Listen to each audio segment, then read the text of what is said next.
Good morning everyone. देखो, हमने carbon वाले चैप्टर का आईपीएससी मैंने रिवाइज करवाया, तो आई होप आपको समझ में आया होगा। जिन जिन बच्चों ने प्रैक्टिस करी है, जिन बच्चों ने उन वीडियो को देखा है, ठीक है। तो लास्ट जो क्लास में मैंने आइसोमेरिज्म वाला एक टॉपिक मैंने सेंड किया था। तो कई बार आ जाता है कि भाई ये कौन सा टाइप का आइसोमेरिज्म है, शो करता है, पोजिशन वाला है, कैसा है। तो वो टॉपिक मैंने करवाया। उसके बाद में अब मैं आता हूँ 10th की जो बुक है उसके अंदर जो टॉपिक है एनसीईआरटी के। तो उसमें जो नेक्स्ट टॉपिक जो है आफ्टर आईपीएससी एंड आइसोमेरिज्म वो है chemical property of carbon compound.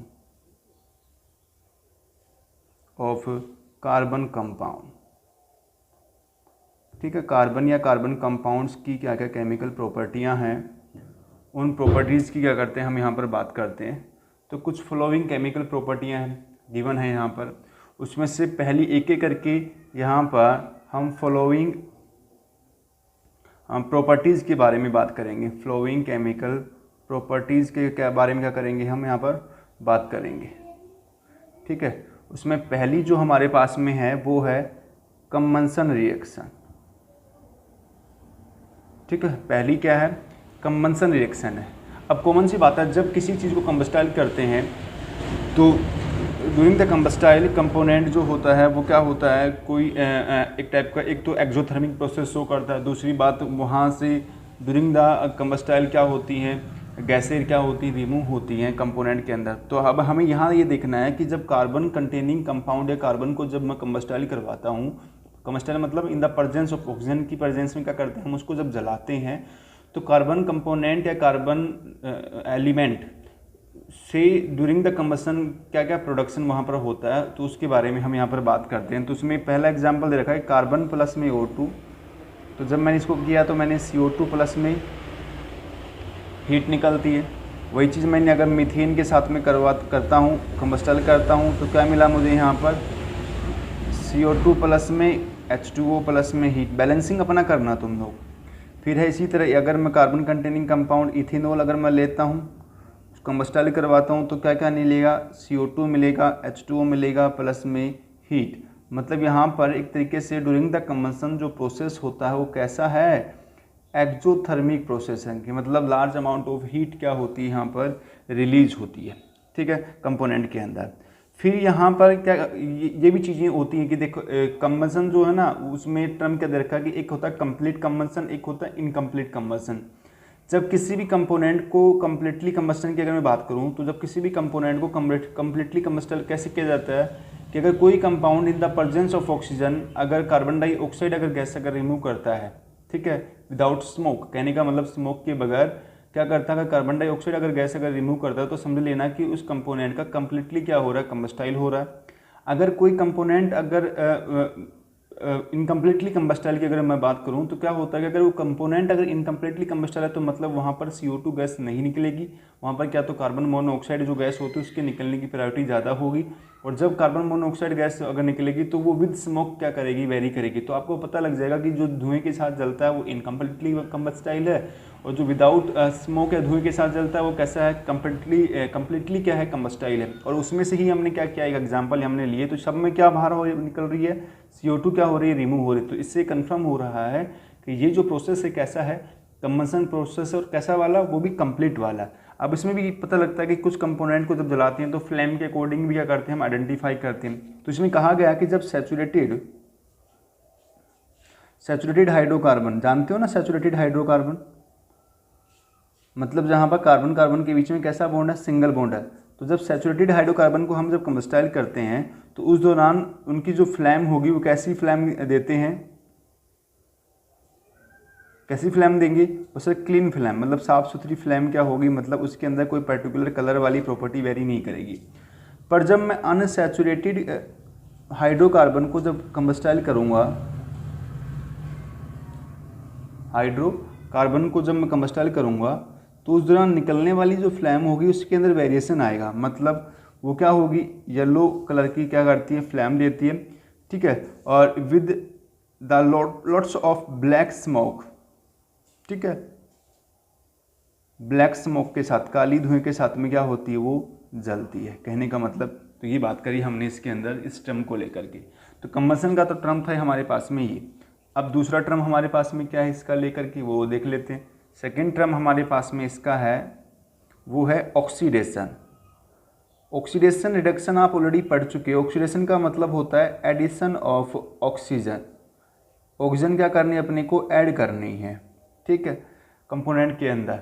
यहाँ पर ऑक्सीजन ऐड होती है, यहाँ पर during the in the presence of oxygen क्या होता है, कंपोनेंट कंबस्टाइल होता है, ठीक है। तो यहाँ पर ऑक्सीजन क्या करनी है अपने को ऐड करनी है, तो ऑक्सीडेशन के दौरान तो हमें ये पता है कि जो कार्बन कंटेनिंग जो कंपाउंड है ना वो क्या होते हैं इजीली ऑक्सीडाइज हो जाते हैं ड्यूरिंग द कंबसन या डायरेक्ट ऑक्सीडेशन के मेथड के थ्रू, ठीक है। तो उसमें से हमारे पास में कुछ कंपोनेंट है, तो उसमें एक इम्पोर्टेंट रिएक्शन हमारे पास में दे रखी है क्या, कि जब इथेनॉल कंपोनेंट को, इथेनॉल हमारे पास में, तो इथेनॉल को जब ऑक्सीडाइज करवाया जाता है तो ये किस में चेंज हो जाता है, इथेनोइक एसिड के अंदर। इथेनोइक एसिड में क्या हो जाता है, ये चेंज हो जाता है। इथेनॉल से क्या बन जाता है, इथेनोइक एसिड में चेंज होता है।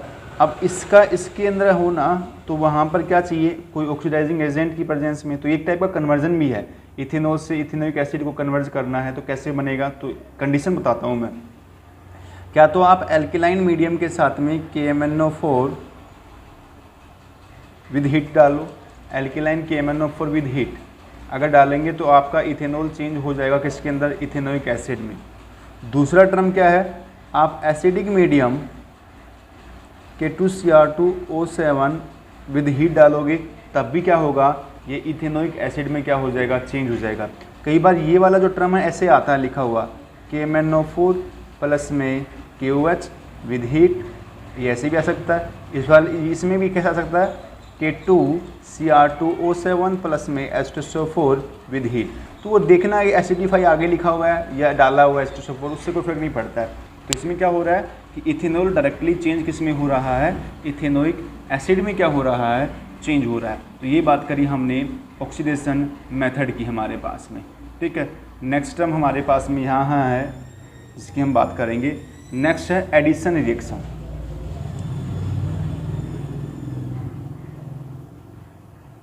ठीक है, एडिशन रिएक्शन, या इसको हम एक तरीके से ना रिडक्शन प्रोसेस भी बोल सकते हैं, रिडक्शन प्रोसेस। क्योंकि मैं यहाँ पर रिडक्शन के दौरान क्या करूँगा, एडिशन करूँगा हाइड्रोजन एटम का। किसका, हाइड्रोजन का क्या करूँगा, हम एडिशन करेंगे यहाँ पर, ठीक है। कैसे करेंगे, यहाँ पर हम अनसैचुरेटेड हाइड्रोकार्बन जो होते हैं ना उसके साथ में क्या करेंगे, एडिशन करेंगे। जैसे मान लो मेरे पास में इथीन है, इथेन के साथ में एडिशन कर देंगे हाइड्रोजन का in the presence of nickel या प्लेटिनम, ठीक है, इनकी प्रेजेंस में। तो अनसैचुरेटेड हाइड्रोकार्बन किस में चेंज हो जाएगा, सैचुरेटेड में। मतलब इथीन से क्या बन जाएगा, इथेन बन जाएगा। मतलब अनसैचुरेटेड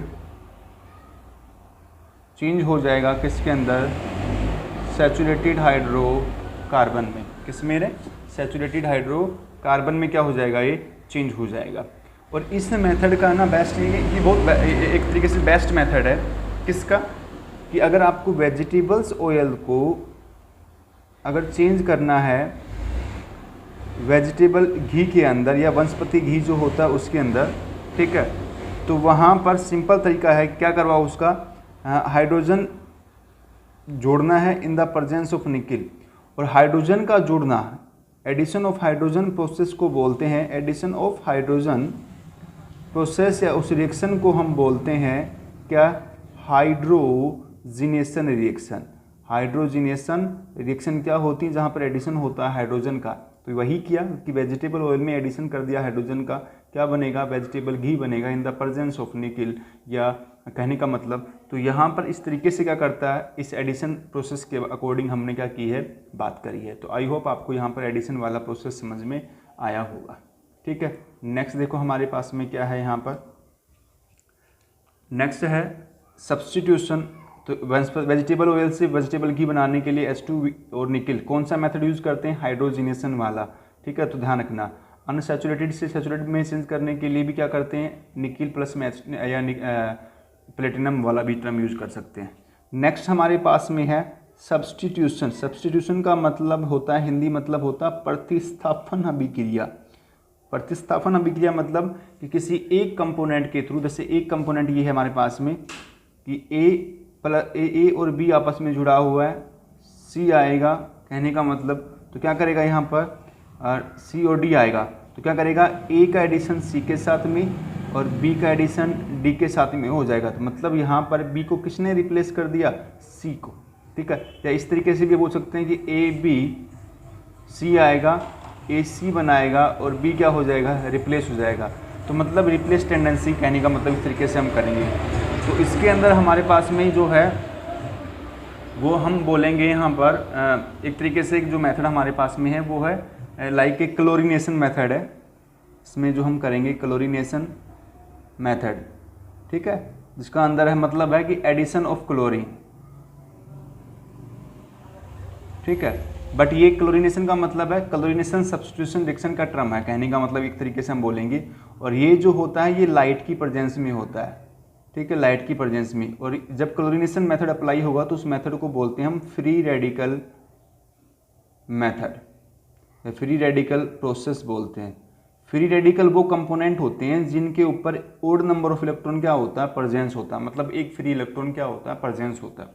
वही चीज़ें यहाँ पर हमने अप्लाई करी। देखो एक एग्जांपल मैं तुम्हें देता हूँ सब्स्टिट्यूशन का। ये मीथेन आपके पास में है, कोई दिक्कत यहाँ तक, ठीक है। मीथेन आपके पास में, ये आपने क्लोरीन लिया, ठीक है।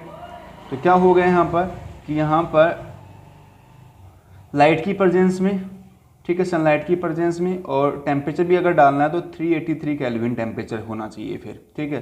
तो Cl किसको रिप्लेस करेगा, H को रिप्लेस करेगा, HCl क्या हो जाएगा बाहर, और जहाँ H था वहाँ क्या जुड़ जाएगा Cl। तो मतलब Cl के थ्रू H का क्या हो गया, रिप्लेसमेंट हो गया, और मीथेन जो है वो चेंज हो गया क्लोरोमीथेन में। किस में, क्लोरोमीथेन में क्या हो गया, चेंज हो गया। तो आई थॉट आपको ये चीज़ समझ में आई होगी कि what is substitution reaction. Substitution का मतलब होता है किसी एक कंपोनेंट के थ्रू किसी दूसरे कंपोनेंट को क्या करना, रिप्लेस करना, उसकी जगह पे खुद को क्या करना, प्रतिस्थापित करना या सब्स्टिट्यूट करना। वो टर्म क्या कहलाती है, उस टाइप की रिएक्शन क्या कहलाती है, सब्स्टिट्यूशन रिएक्शन कहलाती है। 11th के अंदर भी इसकी भी बहुत टाइप्स हैं, nucleophilic substitution reaction, electrophilic substitution reaction, free radical substitution reaction. तो उनके बारे में अभी मैं बात नहीं कर रहा, मैं सिर्फ सिंपल बता रहा हूँ कि सिंपल सब्स्टिट्यूशन रिएक्शन होती क्या है। तो ये कुछ टाइप्स ऑफ रिएक्शन थी कार्बन कंपाउंड को लेकर के। अब मैं बात करता हूँ कुछ इंपॉर्टेंट कंपाउंड है जो अपनी 10th के एनसीईआरटी में, जिसमें एक हमारे पास में इथेनॉल है, अल्कोहल मतलब एक तरीके से, और एक हमारे पास में एसिड, इसका नाम है इथेनोइक एसिड। तो उसके बारे में और हम बात करते हैं। देखो कंटिन्यू आगे, नेक्स्ट है, देखो नेक्स्ट क्या है हमारे पास में, some important carbon compound, carbon compound के बारे में बात कर रहा हूँ, जिसमें पहला हमारे पास में है इथेनॉल या इथाइल एल्कोहल, फॉर्मूला है C2H5OH। तो इसके बारे में जान लेते हैं, ठीक है। इथेनॉल क्या क्या है, क्या क्या, पहले तो इसकी हम जानेंगे प्रॉपर्टीज़, ठीक है, मतलब एक तरीके से हम इसकी करैक्टरिस्टिक्स के बारे में बात करेंगे। तो पहले हम क्या जानेंगे, इसकी प्रॉपर्टीज़, क्या क्या प्रॉपर्टीज़ इसके अंदर प्रेजेंस होती हैं। तो सबसे पहले देखो इथेनॉल जो होता है वो लिक्विड फॉर्म में होता है। स्टेट ऑफ नेचर कैसा होता है, लिक्विड स्टेट में होता है। किसके ऊपर, रूम टेम्परेचर फॉर्म के ऊपर, रूम के ऊपर लिक्विड फॉर्म में वेरी करता है। दूसरा बात, इथेनॉल जो कंपोनेंट जो होते हैं इनको हम अल्कोहल की नाम से भी बोलते हैं, इन इथेनॉल कंपोनेंट को हम अल्कोहल भी बोलते हैं, ठीक है। फिर बोला कि सर इस अल्कोहल कंपोनेंट का जो इंग्रेडिएंट है उसका यूज़ हम किस में करते हैं, ड्रिंकिंग पर्पज़ में भी करते हैं, मतलब अल्कोहलिक जो ड्रिंक होती है उसके अंदर इसका क्या करते हैं, हम यूज़ करते हैं, कहने का मतलब अल्कोहलिक ड्रिंक्स के अंदर क्या करते हैं, इसका यूज़ करते हैं। फिर अगला क्या कह रहा है कि सर यहाँ पर जब इस ऐसा क्यों होता है, क्योंकि अल्कोहलिक ड्रिंक के रूप में यूज़ क्यों करते हैं, वो सर बिकॉज ये जो होते हैं ना, ये क्या होते हैं, गुड सोलवेंट होते हैं, ठीक है। गुड क्या होते हैं, सोलवेंट होते हैं, क्योंकि ये इजीली क्या हो जाते हैं, सोल्यूबल हो जाते हैं, इजीली क्या होते हैं, सोल्यूबल होते हैं, किसके अंदर, वाटर के अंदर, ठीक है। तो इसलिए इसका यूज़ करते हैं। इसके अलावा यहाँ पर जो कंपोनेंट अगर हम बात करें तो नेक्स्ट जो प्रॉपर्टीज़ की जो दे रखी है वो है हमारे पास में कि इसका यूज़ जो है वो मेडिसिन के रूप में भी करते हैं, ठीक है। मेडिसिन के रूप में एक तो एंटीसेप्टिक का यूज़ करते हैं हम, जिसको बोलते हैं हम टिंक्चर आयोडीन, ठीक है। टिंक्चर आयोडीन जो होता है वो एज ए एंटीसेप्टिक यूज होता है, ठीक है। इसके अलावा हमारे पास में इस कफ सिरप में भी क्या करते हैं, इसका यूज़ करते हैं। जितनी भी कफ सिरप आती हैं, जैसे कोरक्स वगैरह पीते थे ना हम, वो सब किस में आती हैं, बुल कफ सिरप में भी क्या करते हैं, इसका हम यूज़ करते हैं। इसके अलावा और भी बहुत सारी टॉनिक में क्या होता है, इनका यूज़ होता है, ठीक है। फिर इसके अलावा हमारे पास में एक प्रॉपर्टी और क्या है कि सर प्योर जो एल्कोहल होता है ना, प्योर जो एल्कोहल होता है, तो प्योर एल्कोहल को हम एक नाम बोलते हैं जिसको बोलते हैं हम एब्सोल्यूट एल्कोहल।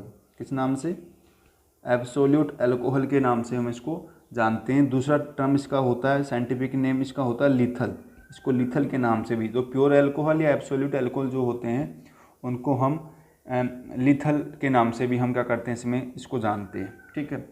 बट ये जो है इसका लार्ज क्वांटिटी अगर हम एज ए ड्रिंक पर्पज़ के लिए यूज़ करते हैं, इसका लार्ज क्वांटिटी हम किस में यूज़ करें, यूज़ ड्रिंक पर्पज़ के रूप में अगर हम इसका यूज़ करें तो ये क्या होती है कि हमारी बॉडी के लिए क्या होती है, हार्मफुल होती है। मतलब इसके नेगेटिव इन्फ्लुएंस हमारी बॉडी पे देखने को मिलते हैं। तो ये तो इसकी कुछ प्रॉपर्टियाँ थी गिनी चुनी जो मैंने आपको बताई हैं, ठीक है। अब नेक्स्ट मैं बात कर लेता हूँ इसकी क्या, रिएक्शन के बारे में। तो रिएक्शन ऑफ इथेनॉल की क्या क्या रिएक्शन है, देखते जाना भाई। इथेनॉल की रिएक्शन क्या है, पहली है रिएक्शन विद सोडियम के थ्रू ये कंफर्म करना कि भाई इसका नेचर एसिडिक है कि नहीं है। तो पहला है रिएक्शन विद सोडियम। तो सोडियम के साथ में जब एल्कोहल रिएक्शन करेगा इस तरीके से CH3CH2OH, तो हाइड्रोजन गैस जो है वो क्या होती है, रिमूव होगी एज विद पॉपअप साउंड के साथ में। तो CH3CH2O का नेगेटिव, Na का पॉजिटिव और H2 गैस क्या हो जाएगी, बाहर हो जाएगी। नाम क्या आएगा इसका, इसका नाम आएगा सोडियम इथोक्साइड के नाम से इसको हम जानेंगे। तो एक टर्म तो ये था हमारे पास में। दूसरा क्या है हमारे पास में, वो देखो लगे हाथ। सेकेंड टर्म क्या है, सेकेंड हमारे पास में यहाँ है एक कन्वर्जन एक तरीके से एल्कोहल टू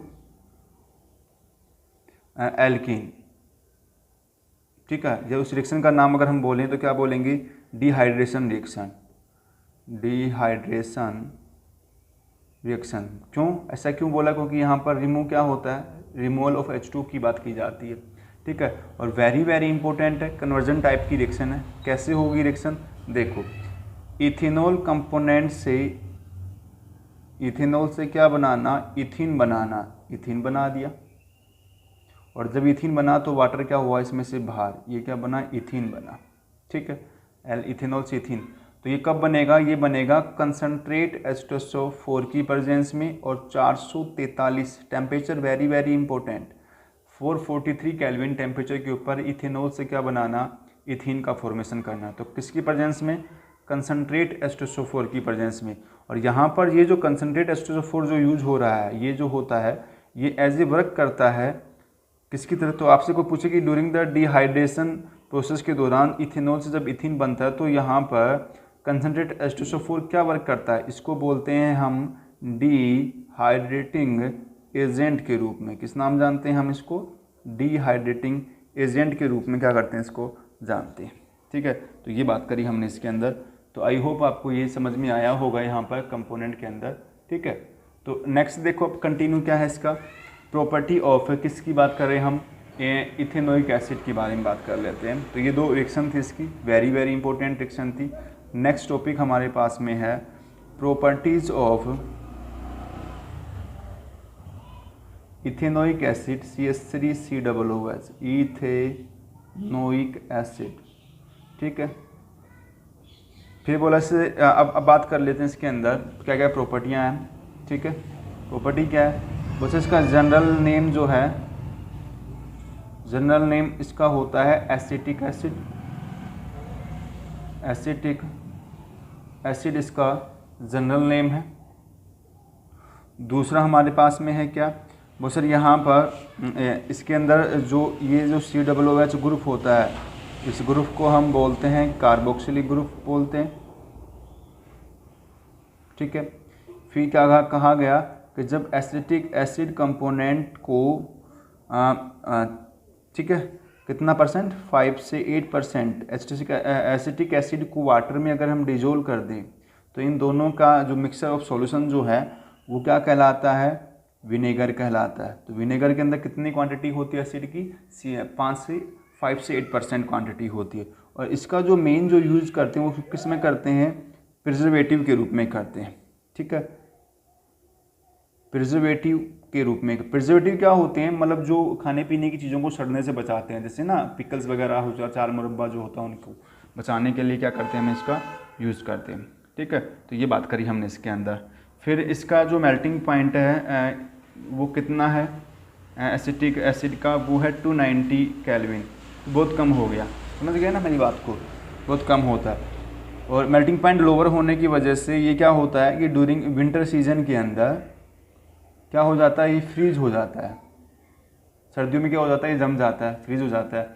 और फ्रीज होने की वजह से इसका एक नया नाम पड़ा जिसको हम क्या बोलते हैं, नया नाम जो है वो है glacial acetic acid. Glacial acetic acid के नाम से इसको हम जानते हैं। किस नाम जानते हैं, ग्लेशियल एसिटिक एसिड के नाम से इसको हम जानते हैं। नेक्स्ट प्रॉपर्टी और देखो इसकी, नेक्स्ट प्रॉपर्टी जो है इसकी वो क्या है, एक ये जो इनका जो नेचर होता है ना वो एसिडिक होता है, क्योंकि इनका अंदर डिसोसिएशन होता है। तो इनका जो नेचर है वो कैसा है, एसिडिक नेचर है। और एसिड भी कैसे, वो सर वीक एसिड।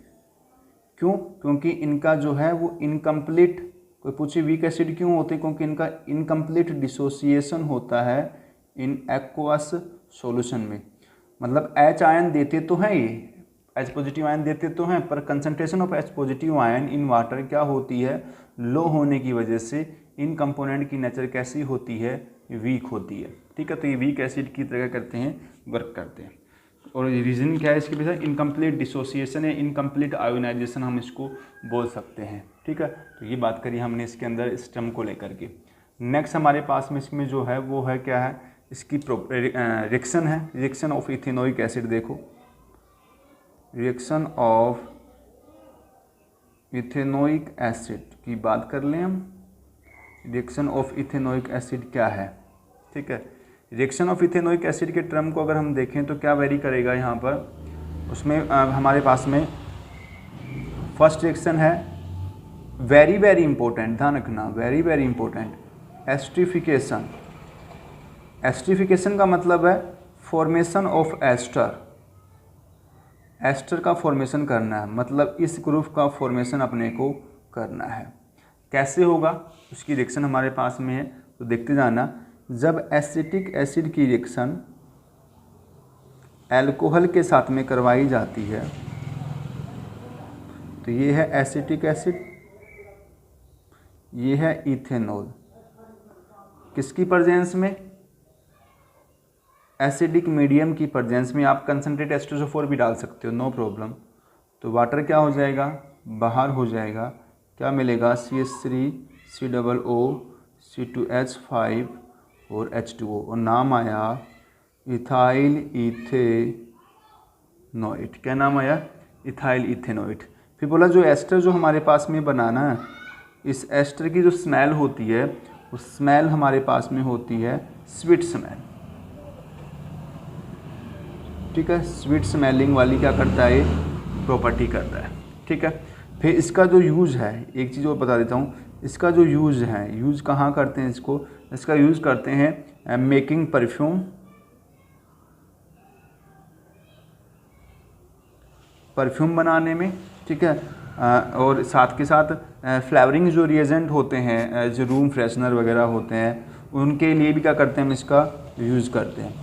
तो फ्लेवरिंग रिएजेंट के लिए भी क्या करते हैं हम इसका यूज़ करते हैं, मेकिंग परफ्यूम और फ्लेवरिंग रिएजेंट के लिए भी क्या करते हैं हम इसका यूज़ करते हैं। ठीक है, तो ये बात करी हमने इसके अंदर इस टर्म को लेकर के। तो फर्स्ट रिएक्शन तो हो गई होगी। सेकेंड रिएक्शन हमारे पास में और है, वो है, उसका नाम है सपोनिफिकेशन रिएक्शन। स्पोनिफिकेशन रिएक्शन, जहाँ पर एस्टर का in the presence of basic medium क्या होना, इथेनॉल का फॉर्मेशन होना और साल्ट का बनना। ठीक है, किस तरीके से, ये है हमारे पास में, ये भी इम्पोर्टेंट रिएक्शन है।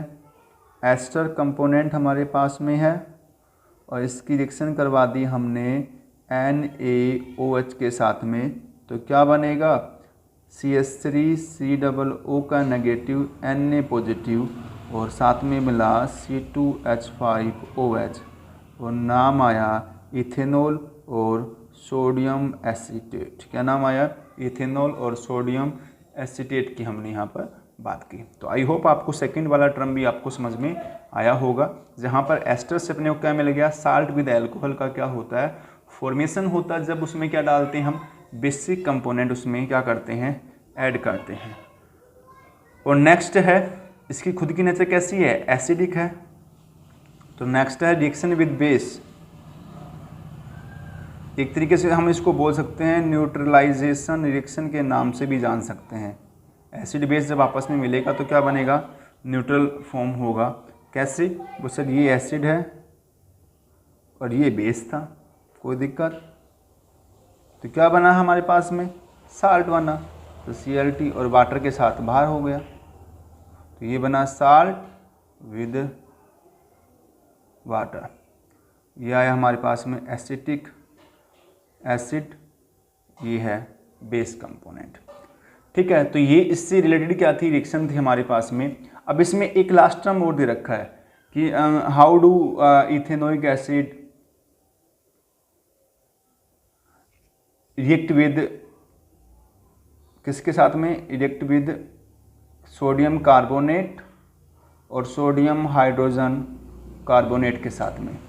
ठीक है, तो देखो हमारे पास में क्या है, रिएक्शन दिखा देता हूँ। CH3COOH की रिएक्शन जब मैं Na2CO3 के साथ में करता हूँ तो क्या बनेगा, 2CH3COONA प्लस में H2O और कार्बन डाइऑक्साइड क्या होगी, बाहर हो जाएगी।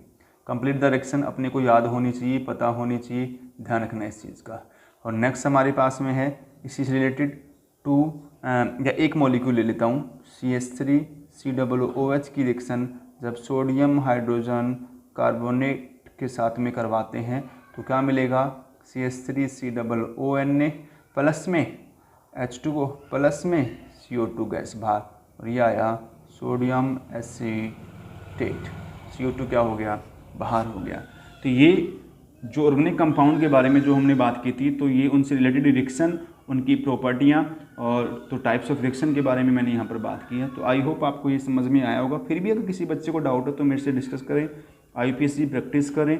ठीक है, तो फिर भी कोई डाउट है तो क्लियर करें। कोई भी अगर IPSC अगर आपको समझ में नहीं आता तो मेरे से कंसर्न जरूर करें, या कोई जो 3 चैप्टर मैंने दे रखे हैं टेस्टिंग के लिए, उनमें से भी कोई अगर डाउट अगर आपको लगता है, कुछ 1-2 बच्चे पूछते हैं मेरे से डाउट, तो प्लीज़ आप भी है ना थोड़ा पूछे मेरे से। तो थैंक यू, मिलते हैं नेक्स्ट वीडियो में, नेक्स्ट क्लास के साथ में। इसमें लास्ट टॉपिक बचा हुआ है साबुन के बारे में, सोप और डिटर्जेंट, जहाँ पर मिसेल वगैरह का क्लीनिंग